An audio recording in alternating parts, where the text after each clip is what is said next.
Good evening. Good evening. So much energy in here tonight. It's so exciting. Thank you so much. Thank you for your attention. Well, good evening, everyone, and welcome to this incredible sold-out event. And welcome, because of that, to those joining us remotely. My name is Michael Liebrock, Director of the Canadian Club, and your host this evening. We acknowledge that the land we are on is the traditional territories of many Indigenous people, and we are grateful for the opportunity to live, thrive, and work together on these lands today. Thank you for joining us this evening for what promises to be a dynamic and revealing conversation about how the Conservative Party of Canada is doing things differently with a fresh new approach which is based on common sense values, approaches, and policies. How will this new focus impact Canadian politics in the future? That's what we'll explore this evening. Given this event sold out almost immediately, and those who are joining online, I know that you, our audience, also want to know this too. First, a few messages of note. We're delighted to have many generous sponsors tonight supporting this sold-out event. Thank you to TD, Jenny Byrne and Associates, Rogers, Canada Life, and TC Energy for making this gathering possible.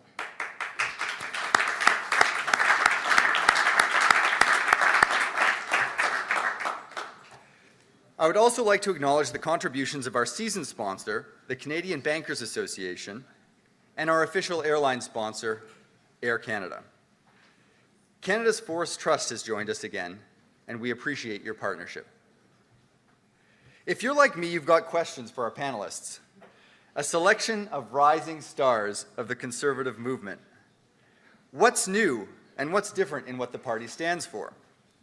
How does the party plan to move from official opposition to lead the nation? And what are the ideas that are lighting up the nation to unprecedented levels of support? But before we introduce this evening's panel, I invite those who are able to stand and join me in our traditional toast to Canada.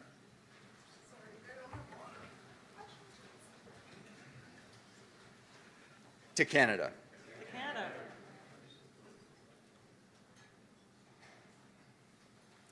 Thank you. And now I am pleased to introduce our esteemed panelists. You'll learn more about them through the discussion, I'm sure, but to get us started in quasi-alphabetical order, Adam Chambers.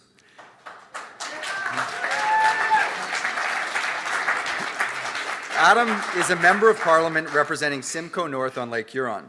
He is the Shadow Minister of Revenue and a member of the House of Commons Standing Committee on Finance.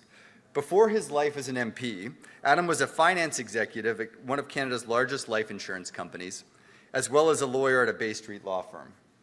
He also served as Director of Policy for the former federal finance minister, the late Jim Flaherty.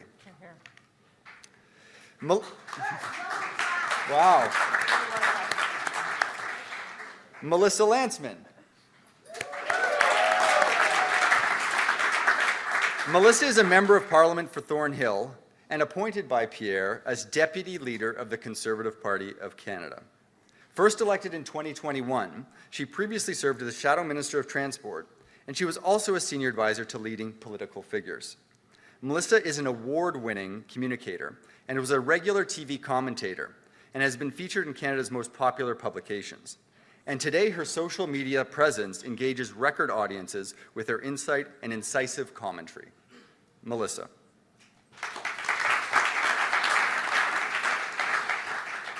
Shuvaloy Majumdar. Following the tradition. Shuv was elected Member of Parliament for Calgary Heritage in a 2023 by-election. For over 2 decades, Shuv has dedicated his career to advancing the causes of freedom and security in Canada and across the world. He brings experience in foreign policy, national security, and international business issues, and a 25-year history with the Conservative movement. Shuv. And finally, Sabrina Maddeaux.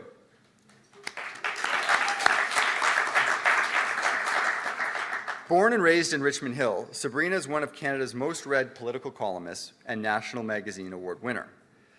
Sabrina has become a leading voice for a new generation of Conservatives, with her work having appeared in print and broadcast outlets, including the Globe and Mail, the Toronto Star, CTV News, TVO's The Agenda, and BNN Bloomberg.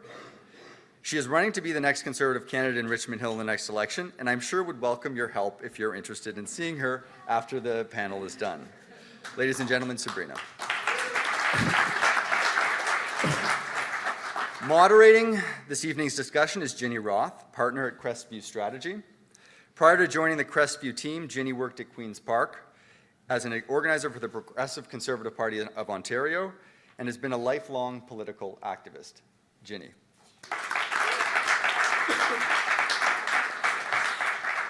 Members and guests, I invite you to engage with the event on your social media networks. We'd appreciate a post, a tweet, or some sharing of tonight's commentary and what we go through tonight. But at this time, I'm pleased to turn the Canadian Club podium over to Ginny and our panelists. Ginny? Thank you, Michael. Before we get started, I just wanted to acknowledge there's an MP here, Kevin Vuong. Welcome. And I noticed a number of former dignitaries, MPs, senators, et cetera. So I'm really glad you're all here, and I'm glad there was so much interest in this event, which I think speaks to, as Michael said, a real desire to understand where the country's going and what this rising movement means for our futures, our collective futures. So let me set the stage a bit, because there's a question of what new means, and I think a lot of it is about youth and demographic change. The media reported this week that, according to Stats Canada, for the first time, millennials outnumber baby boomers in Canada. I think that's pretty significant, and I think we'll get into that. At the same time, the Conservative Party, if you believe the polls and the trends, which are appearing to be pretty consistent, is leading not only with not only baby boomers and Gen X, but also millennials and even Gen Z.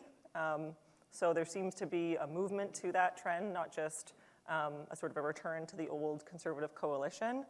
And then, and you can see this looking at this stage, I think maybe more now than 75 members of the Conservative caucus in Ottawa are born 1979 or later, which happens to be also the year that the leader, Pierre Poilievre, was born, who's 44, putting them all at that age or under, which has an impact on public policy development, on communication style, and on direction. So that's what we're going to get into. So I think I'm going to start with you, Adam. We'll get right into it and get into the issues.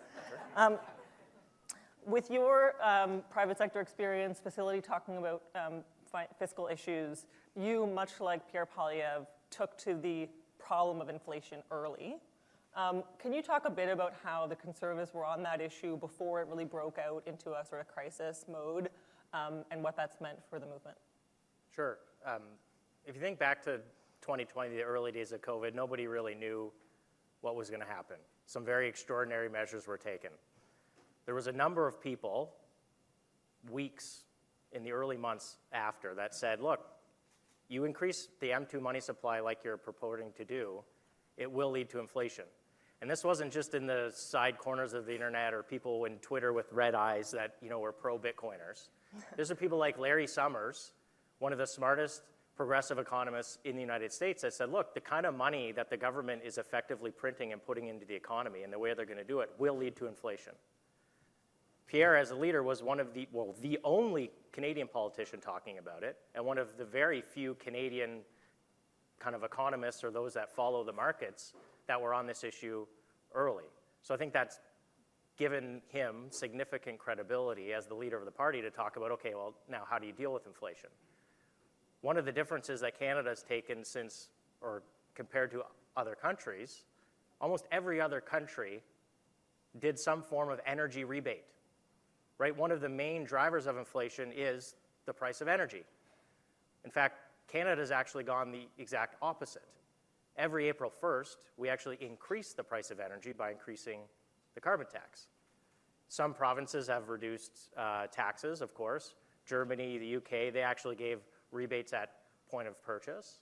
But Canada's actually, under this government, committed to making energy more expensive, which is one of the things that's driving inflation. And you have to remember, inflation was running at 5.5% before the war in Ukraine started. So that's not the sole purpose And supply chains aren't the sole purpose for inflation like some would like to have you believe. So I think that's one of the big differences between our party and the current government, and the fact that our leader was on this 3, 4, 5 weeks after the government started taking extraordinary measures gives him and the party credibility to talk about how to deal with it.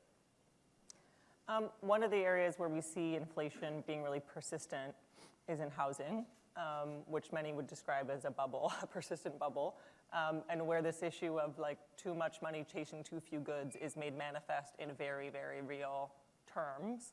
Sabrina, you were at the forefront, speaking of getting on an issue early. You used your column in Shoes to talk about that before it was really a crisis. So, frankly, I think it was a crisis, and people weren't wising up to it. It may be in part because politics is dominated by homeowners. You're not a homeowner, and you talk about that openly. Give us a sense of like what made you get on that issue early. How has your thinking evolved? Do you hear about it at the doors today? What role has housing played in the growing conservative movement? Yeah, I got on the issue early because, like you said, it's personal for me. I'm a renter, a millennial who's been locked out of homeownership, and many of my friends have been as well. And the ones that have been able to afford homes, it often has come through inheritance or family money, or they've had to move hours outside of the GTA or even out of the country to afford homes and be able to raise their young families. So seeing the impact not only on myself, but on my social circles, on their families, on their communities, was really why I started covering it. And since then, the issue's only expanded. What was once an issue that impacted mostly young people now impacts every demographic. When I knock on doors, you hear seniors who want to be able to downsize in their communities, but they have nowhere to go. You hear parents of children who, I was knocking on a door the other day, said, my 7 and 8-year-old, we're already preparing them that they're not going to be able to live in the GTA. They're not going to be able to live in Aurora because they're not going to be able to afford it, and we can't afford to buy a home for them in advance. Families who do own their homes, not able to make their mortgage payments or who are struggling and also thinking of moving away, which is also resulting in massive brain drain of young professionals from the area. Pierre was he was the first leader to acknowledge this issue and start listening to young people, and he's been on it ever since, and that's part of why I think we've seen this real energy behind the current Conservatives from young people who felt ignored by other parties and other leaders for so long, and finally someone listened to them and is actually presenting real solutions rather than just holding press conferences on the issue. Melissa, I have another question for you, but first I just want to build on that a bit. On Pierre's leadership campaign, on Mr. Poilievre's leadership campaign, there was like an open discussion of, how do you tackle this housing issue? And I think there were people all over the place, and frankly in column pages as well, who said, well, you can't touch this issue because current homeowners are too sensitive to it. Boomers are the ones that vote. Older voters are reliable voters, and you can't afford to upset those voters, and it's just too politically toxic to take the YIMBY route. Obviously, he chose not to, and he kind of went guns blazing forward on building a new coalition. Have you, as an MP in your riding, or from, you travel all over the country meeting Canadians, have you gotten any pushback? Like, are there people who say, come on, like, let's protect the status quo? Like, do the NIMBYs cry out? Here's some news. Nobody says let's protect the status quo on anything in this country today. Fair. And particularly on housing, because you know what? Like, homeowners have kids. Like, this is their concern. There was a billboard in Toronto that said, "You don't have a home, get richer parents." That was the advice on home ownership. So of course everybody talks about the fact that their kids are still either living in their basement or living in a one bedroom or with a bunch of friends, and they're never going anywhere. And it's sort of this rent trap. So no, you're not getting any pushback because they want to see, like, they have one job to do. It is like give their kids some wings so they can fly away and do it with a comfortable retirement. And I think that's what you hear across the GTA, particularly in suburban ridings. So the common wisdom of advice to conservatives about how not to be conservative is often advice that no one should take. I'm going to stay with you for a minute, Melissa. Speaking of the GTA and other urban areas, it's also been sort of gospel for conservatives over the last number of years to say, like, let's not worry too much about the cities. Sure, we need to win, conservatives need to win some suburban seats to form government, but you're just never going to do well in urban areas, and so why focus on urban issues?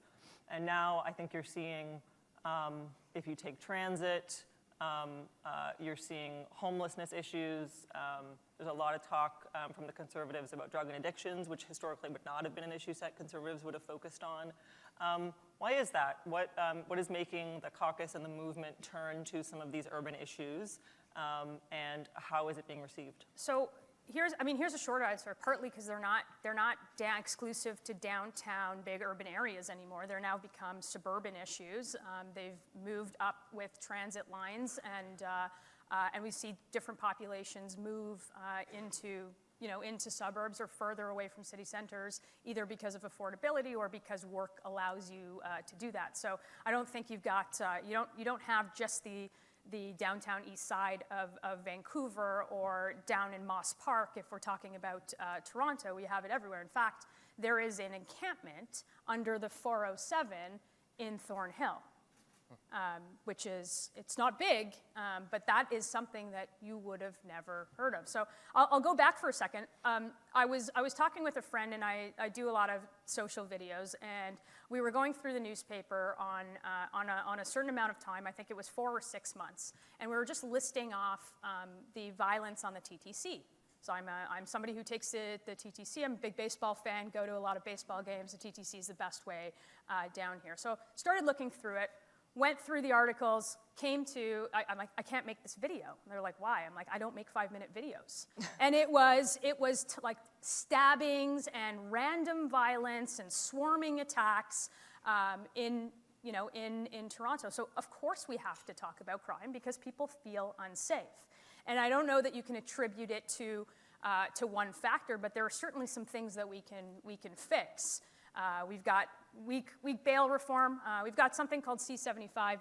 You don't have to remember the bill numbers. Just think of it as the frequent flyer program, i.e. people are right through the justice system. They get arrested, they're out the next day, often reoffending. We've got C-5, call it Netflix and chill. They get house arrest for really violent crimes. We've got repeat violent offenders committing crime. And the good news in Canada is that we don't have necessarily a lot of criminals. They just keep doing crime. And so there's ways to stop that. And finally on addiction, not to hog the panel, but I think conservatives need to attack this issue. I think it is one of the issues in Canada that has been so grossly mismanaged. And if you do one thing and you don't do all of the other things, then you have a population that is being given taxpayer-funded drugs and is never going to get help. We have street-level palliative care, basically, in this country. And if you do not have treatment and supports and transitional housing, and you don't talk about it head-on in a compassionate way, what you are going to see is Moss Parks pop up everywhere, and we are starting to see that. And I think there is a new generation of conservatives, and particularly a leader who is compassionate on this issue and so many others, that we're not afraid to talk about these issues because what we're doing right now is cuckoo bananas. Yep.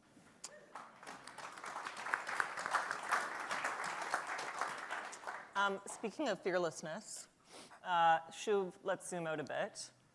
You've been talking about some of the crises around the globe for a long time, and not only that, but actually being there and rolling up your sleeves and doing the hard work.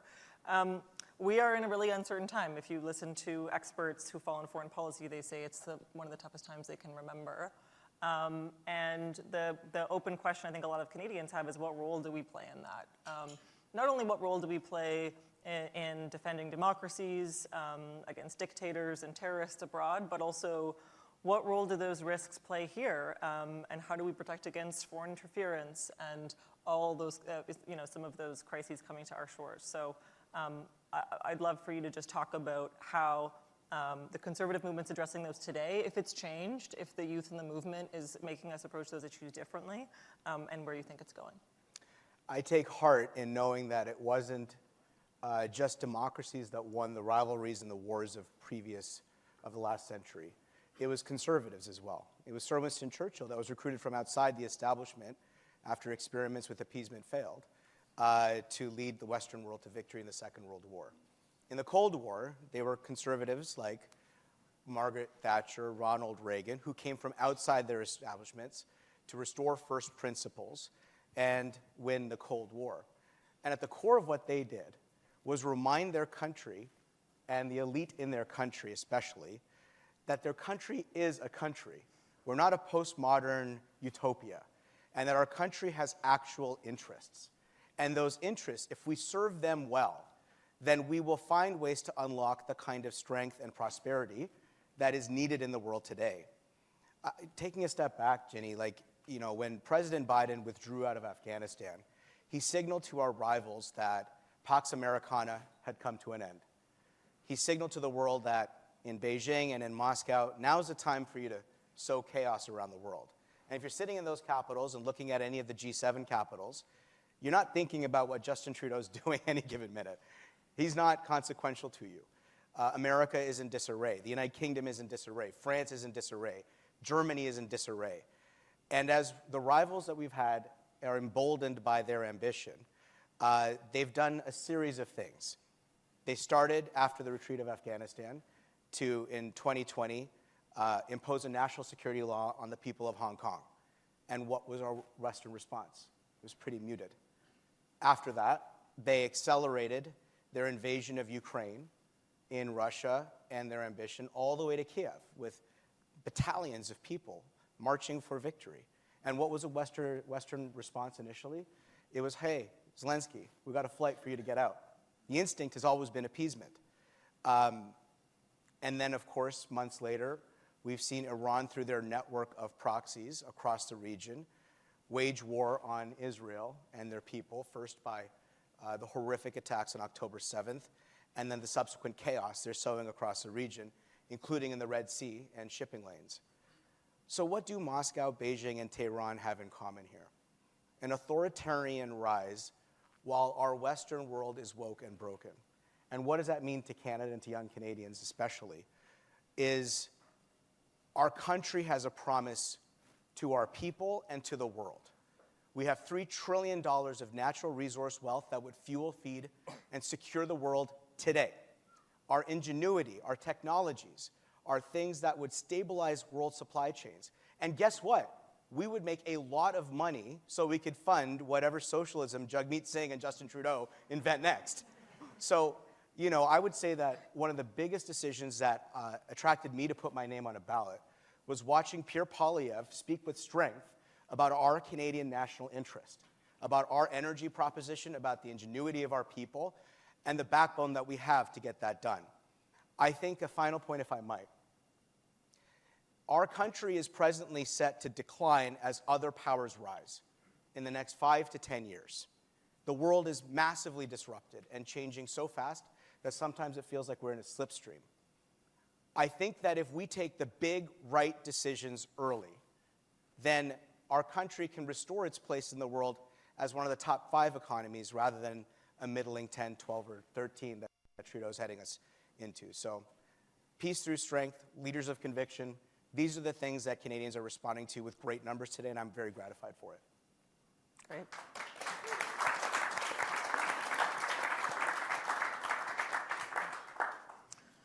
Adam, let's move back to Canada a little bit.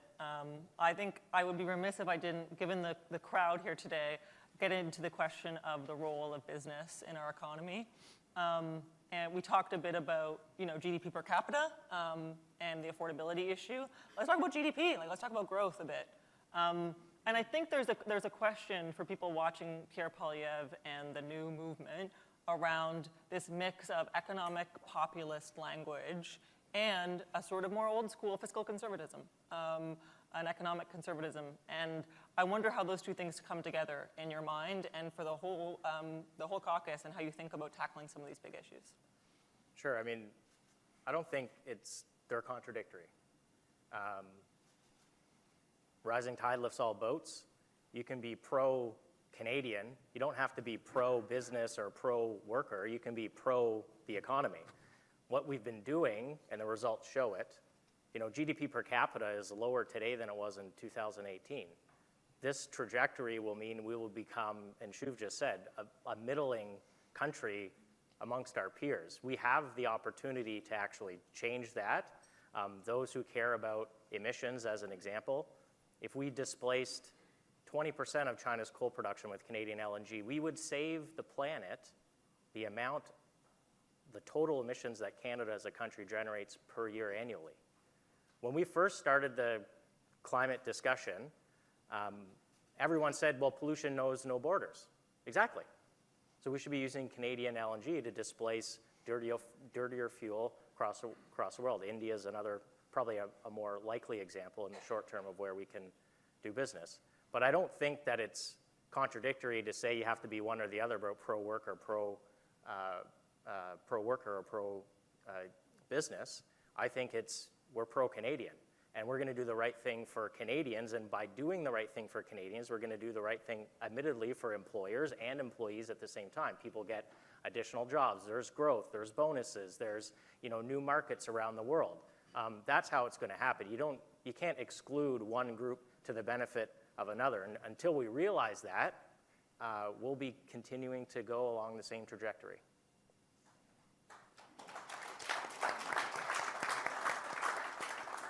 Okay, I have one more theme, so I'll ask another question. But I'll also just warn you, I think we're going to go to questions from the crowd. I will warn you, I'm going to be a harsh moderator, so if you've got a comment, don't even think about it. These have to be real questions. You'll be booed and shamed by this whole crowd. I'll call them to arms. So. Is that populism? Yeah, exactly. Collectivism. Collectivism. So let's move away from issues a bit and talk a bit about style. I mean, I think the two are interconnected. I always get a bee in my bonnet when people used to say, like, the Conservatives have a communications problem. It's like, I think it's bigger than that. But let's talk about communications a little bit. Sabrina, you're a communicator. I think one thing that you all have in common on this stage, and that Pierre Poilievre shares, is a facility for communications, an ability to move around the mediators and speak directly to audiences through social media in a variety of ways, and to do it in really plain terms, in plain language, as Mr. Poilievre would say. So I'd love for you to just talk a bit about that, and if you agree with that, how that plays out for you now that you put your name on a ballot, and then I'll ask others to comment as well. Yeah, absolutely. I agree with everything you just said. One of the biggest advantages I see from current MPs is how strong communicators you all are, especially the younger MPs, and your prowess on social media. What I hear when I'm at doors, and what I heard before that in my inbox as a newspaper columnist, is people want to feel like politicians are talking with them, not above them or at them. They want to feel heard. And so whether that's in person at an event or at a door or on social media feeds, Conservatives definitely have a unique communication style in that way. When you talk about clear language, it's about using language that anyone can understand, that the person who's renting, who's part of a union, a labor worker, can understand, and they feel like they're part of the conversation rather than looking in from the outside. What we often have seen with Trudeau and the Liberals is, again, they're talking above people rather than trying to have conversations where they're interested in solving the issues of real voters rather than stakeholders. Melissa, you talked about your social videos. Yeah, I did. And look, this is to this room. It is exactly like you would talk to any of your clients. It is exactly like you would talk to any of your friends. It is exactly like you would talk to anybody except for your really formal grandparents. It is the way that people communicate. It is the medium by which you use. So we're not doing anything different than what many of us grew up with. So I came of age in a work environment where social blew up. So you have to keep up. There's actually an advantage to MPs coming up the ranks now who are even younger, who don't even know a world without this. So they don't remember the world of like, the Globe and Mail needs a quote by 4 p.m. or it's not getting into print. That is crazy. And it doesn't exist anymore. So it's only actually going to get better, and we're going to speak to people in the way that they understand, and the way that we've always spoken to one another, and it works. Surpassing mainstream media today is not extremely difficult, right? That's not where people live. You don't open your door in the morning and get a newspaper. You start to scroll through the various newsletters you're subscribed to, or Twitter, or Insta, or whatever it is that you use, and that's generally where you're getting your five facts. So if you can start to get into people's feeds in a very organic way, I think that works. And then of course the plain language, like it's very simple. One person in this audience actually, when I started consulting, they're like, dress for your client when you go somewhere. So like if you're talking to a bank, like look like them. If you're talking to the boys at Facebook, like wear your gray shirt and your black pants and like talking dude speak. That's exactly it's tailoring the message to the audience that you're speaking to, and making sure that the actual thing that you're saying is consistent right across the board. People aren't stupid. You cannot say something in one room to one group of people and say something the opposite in another group. And we have seen governments do that, and particularly this government do that over and over again. And I think people are getting tired of it. So authenticity is a piece, but what about the message discipline? I'm shocked, by the way, and I might have to call the leader's office. No one here has said the 4-part, what is it? Come on, well, everyone together. I was waiting till the end. Everyone together. We can't. It's a ritual we do. Yeah. But message discipline, like slogans, like particularly as we get closer to an election, voters that don't pay close enough attention, or close attention anyway, are going to have a couple takeaways about what a new conservative movement would do differently and stand for. Shuv, is that a challenge? Is that like corralling a big caucus around that? Is that an issue? How do you focus on the things you're willing to focus on and drive that same message over and over again? Every morning I wake up, I brush my teeth, and I look at what Adam Chambers is doing on social media and try and replicate that. I try and be Adam every day of the week. It's not working out for me, but he puts up with it. Listen, I'm not somebody to speak about communications. I'm not an expert at it at all, but I would say what Pierre usually talks about, Polyev, he says that simple is not easy, and he's 100% right. Slogans are not slogans for slogan's sake. What he describes simply, axe the tax, build the homes, fix the budget, there you go. Stop the crime, I had to do it. is an actual program built upon big ideas. And in each of those 3 words are a whole innovative set of solutions on how we fix Canada. And I don't think, like to Melissa's point, I've never seen an argument won by condescending somebody. Never have I seen that be successful. So by speaking authentically, clearly, and plainly, that's one part of it. But the other part is also believe in things. If you have genuine conviction around what you are saying, if you provide the kind of empathy that people need, because Sabrina's probably noticing on her doors now, I noticed this last year, there is a lot of pain in this country. Every 4th or 5th door in South Calgary, people were breaking down at the doors. People can't trust anything anymore. Every institution that was supposed to be an arbiter of public trust, whether it's public health, the media, the academy, you name it, every institution has lost trust. And to restore that trust, to restore that promise, requires being as this is what you're going to get as you can. And I think that's what's resonating in the communications that Lantsman and Polyev especially are so enormously successful at.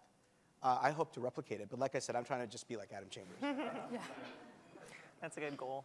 So on that note, maybe Colin, you can raise your hand if you have a question. Senator Eaton has a question. First hand up. Defense spending. These are the lobs. Something I find very worrying for this country, Pierre's covered all the other things, is defense and how we procure and what we're going to do about that. I think it's a generational question you guys should face up to. Shuv, do you want to take that one? Our modern armed forces are completely in ruin because of terrible mismanagement over these last long 8 years.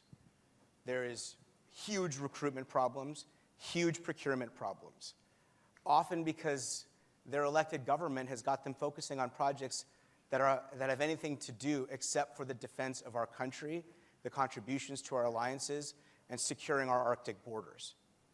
I have to admit, like, procurement and recruitment are the two big issues. But in the ruin that follows this NDP Liberal legacy is an opportunity to look at the armed forces as something that could be meaningfully engaged in the world beyond for the next 20 to 30 years. But are you going to do that when you form government? I don't think you can do any of that before you form government. Polyev has already said it, right? Just this week, he was out front and center saying we have to rebuild our armed forces. And a big part of that requires having a revenue pool and the discipline around how a government manages its budget to do that. And what kind of procurement that actually satisfies the sovereignty of our country, right? Technology means procurement changes so very much in any given moment. And right now, you know, you have a bunch of bureaucrats that all have veto power over each other. 5 ministries that have to sign off on our defense. Yeah, everybody has a veto and nobody has a decision-making authority. I think you can expect a government that is not afraid of making decisions. This is like question period. I love it. The good senator. But you get answers here. Who's that? I think we have another question over there, Colleen.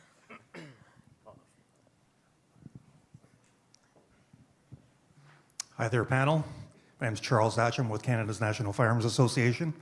I've talked to many of you about this topic. Stopping crime. So the Liberals have promised to stop crime by ratcheting it up stricter and stricter gun controls, gun bans, prohibitions, civil disarmament, and it's not working. Crime is actually up. Now, Pierre, I know, has talked to this already. I just, this is kind of a segue and a kind of a setup. But I know you're planning on doing good things, but our community, the RCMP vetted firearms owners out there, are looking for relief and justice. We've been kicked around for way too long as a wedge issue, and we're not going to take it anymore. So we're hoping that the Conservatives in the future will provide not only relief for us, but also bring in common sense crime control. Yeah, Melissa, do you want to Yeah, take that one? sure. Look, Charles, we said it. I don't think there's anybody in this room that believes that law-abiding hunters and sports shooters are the issue that is facing the rising tide of crime in this country. Like, I think that's frankly silly and has been proven to be wrong over and over and over again. Common sense crime policy, yes. We mentioned the frequent flyer program and the Netflix and chill laws that the Liberals passed. But there's bigger, deep-seated problems like Shuv talked about. We've got recruitment issues in policing, in serving your own country, in the pride that we have of service. We've got 10 or 15 years of a defund the police movement, which has destabilized, I think, the community relationship with policing. Like, there are big problems, and I think one of the things, car theft, of course, is another one. If you've heard, everybody sort of seized with that issue, particularly if you're in suburban Toronto, the Bramptons, in Peel region. Cars get stolen every single day off of a driveway. People feel unsafe. And I think that you need, frankly, the leader with the gall to tackle this. And I think that's the person who we have leading this party, who is not afraid head on to take on these issues, and fight them in court, and see how far we can get without a Supreme Court smacking down common sense justice reform. I think we've got that guy, Charles. Okay, I think we have time for one or two more. There has to be a question right here. Hi, so I'm wondering actually, so you've said that there's been a very large movement by younger people towards the Conservative Party, like Gen Z and millennials, which traditionally lean more liberal. I was kind of wondering, a lot of the recent surveys actually seem to indicate that a lot of that movement isn't because they find the Conservatives appealing, it's because they find the Liberals and NDP so incompetent. So It's true. So do you think there's like going to be a stickiness to these, to the younger generation to continue voting Conservative if the Liberals ever actually get their act together? Adam, do you want to? Yeah. Sure. I mean, look, you have to, it's one thing to capture frustration. The other thing is you have to deliver. But February of last year, since then, or actually, yeah, February of last year, consistently conservatives have pulled ahead of the Liberals in the sub 30 and sub 40 category on a monthly basis. That's actually never happened before.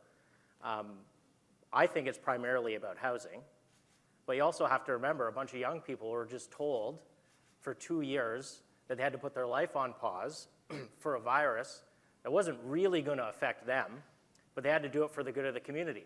Now, they did everything we asked them to do. They stayed home, they put their life on hold, they got the vaccine, they did everything. Then they reemerged to find houses is completely unaffordable, the economy is completely different, and by the way, now we just doubled the national debt, and they're responsible for paying for it. So of course they're frustrated. So I think we have to end up delivering, but it's not a surprise to me that young people look at the world today and say, I'm kind of looking for something different.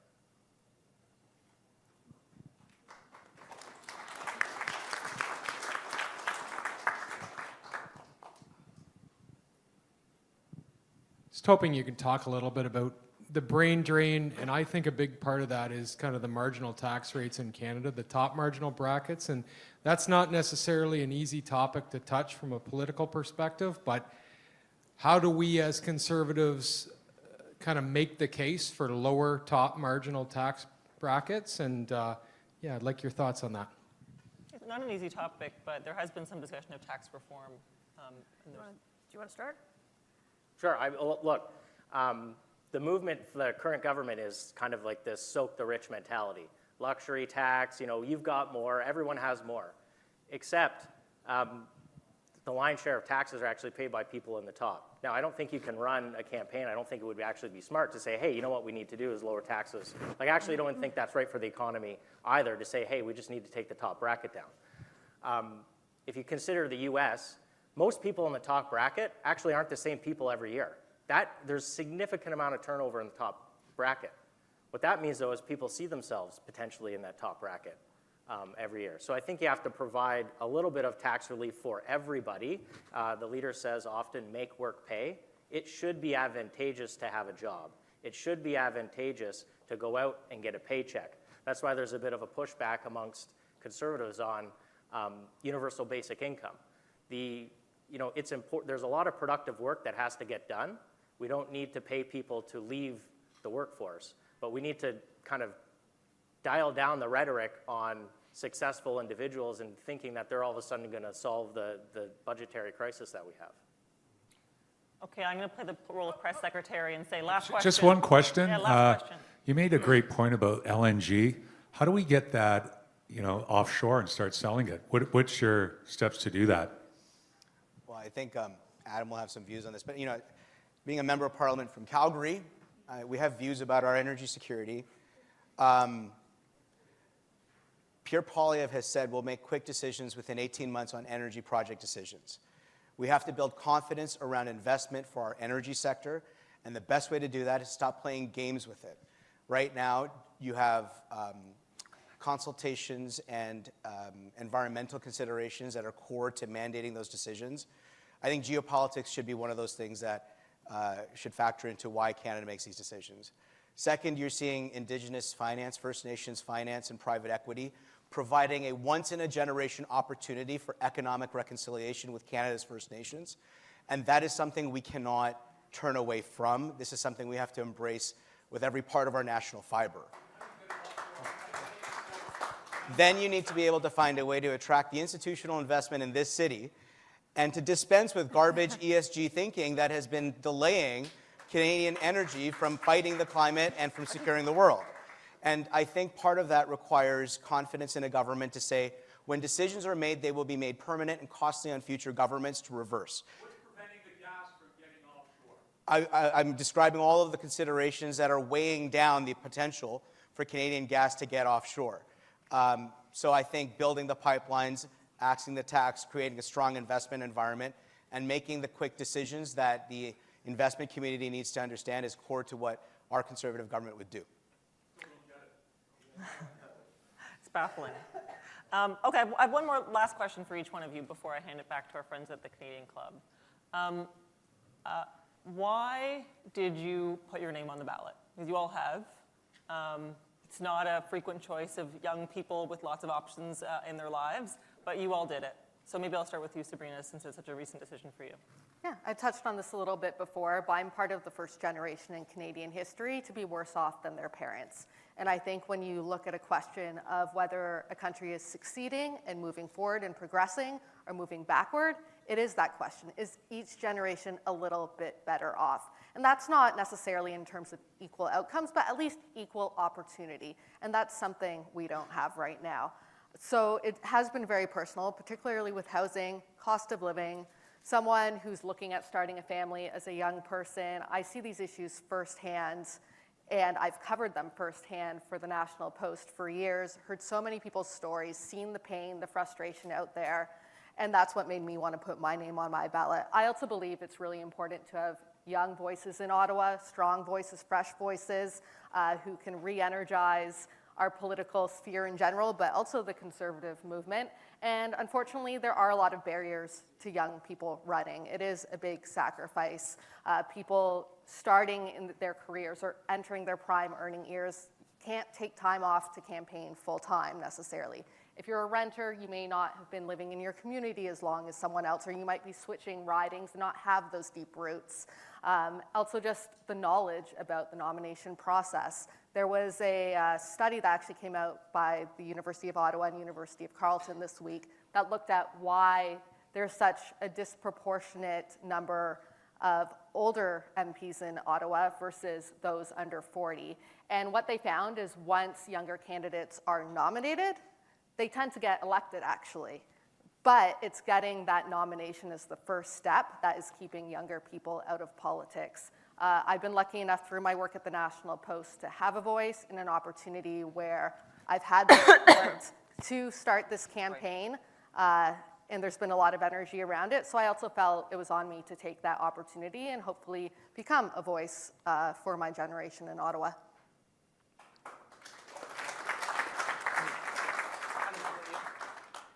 I wanted to cease being an observer and be more of a participant.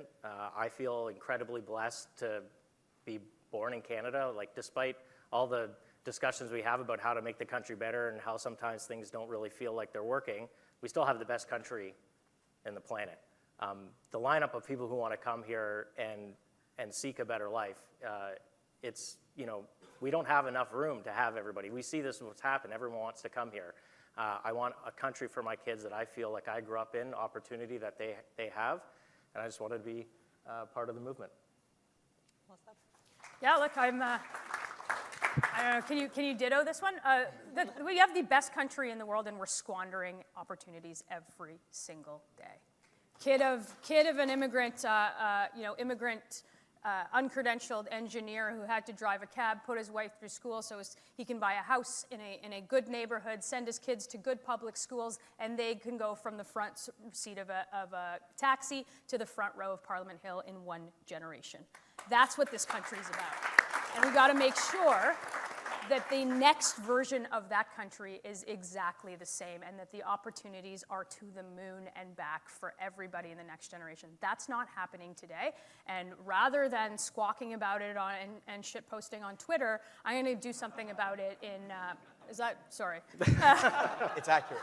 We're amongst friends here. But I'm going to do something about it, and I think that, having somebody with Pierre's vision, with Pierre's ability to sell that vision, to communicate that vision, and with the major book work that goes on to produce that vision, like, I think we have all of the ingredients to a recipe of a better Canada ahead.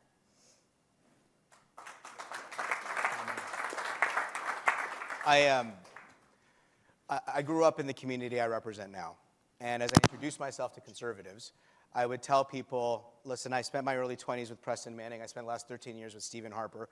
I'm nothing like those guys. But I will walk in my own shoes and see what we can make of it, because our Conservative moment needs strong leaders of conviction. I spent time at the Macdonald-Laurier Institute, which is a beautiful nonpartisan space, very, very hard to accomplish in this polarized world, and saw the scale of issues that our country was dealing with that liberals and conservatives would agree with. Massive issues, foreign and domestic. And then I saw my friend, our leader, lead an emboldened and expanded conservative movement on our core principles with courage of conviction, with backbone, and said, hey, look, better do this now than regret not having done it 4 years from now. He needs allies and warriors to get the job done. And it was a slipstream ever since then until now. So it's restoring the promise of this country, as cheesy as it may sound, that is at the core of why I'm doing this. Thank you. Guys, you want to know something crazy? Shuv, Adam, and I all knew exactly what we were getting into, and we did it anyway. Yeah. Well, that's why I asked. You'll know soon. Well, thank you so much for that. I think we more than met the demand, the very high demand for this panel tonight. And thank you to the Canadian Club for hosting us. And I think Michael will have a few words. Thank you.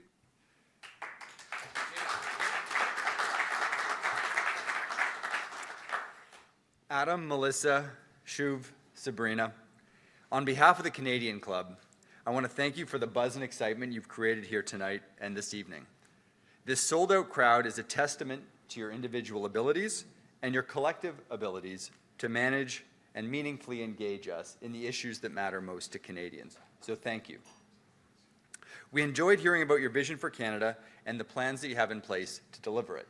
It's especially inspiring to hear such great messages of hope from young people when we don't hear that every day. So please continue that message, and we encourage you to keep using it. And you're welcome here anytime to the Canadian Club again.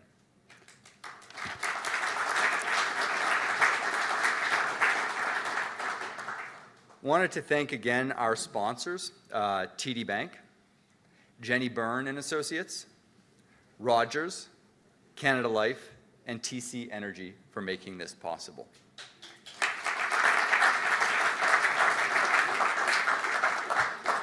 Adam, Melissa, and Shuv, I wish you continued success in your roles as MPs and in the campaign that is ahead. Sabrina, may your nomination campaign reap the reward of the hard work that you're sowing now. And to you, Ginny, our moderator, with mastery, you served an exciting panel and a witness to everyone here today. Thank you very much for guiding this important conversation.